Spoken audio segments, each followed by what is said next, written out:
Communities from both sides of the border came together over the weekend, displaying a transnational partnership through art and dance. Cronkite News reporter Lillian Donahue went across the border to see how two nations became one.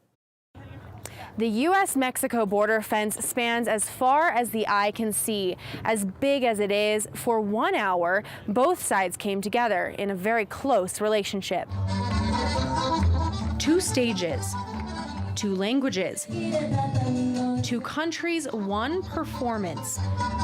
Dozens of dancers and artists came together over the weekend on the border between Douglas, Arizona and Agua Prieta, Mexico, using art to transcend barriers. To create something that may have meaning to one person and a different meaning to another person still has a communication and a shared point. And I think that is what we're trying to do, is trying to be cross-border and cross-culture and cross-language. The performance is a part of the Binational Arts Residency, a collaboration between many different organizations and educational institutions.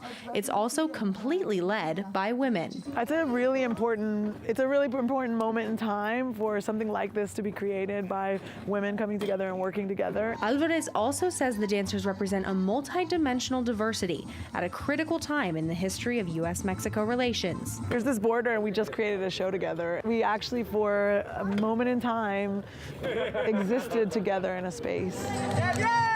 For some, the performance was an emotional glimpse into the future as the next generation learns about cross-country collaboration. And just to see our local artists do what they did, it just fills me with so much hope and happiness.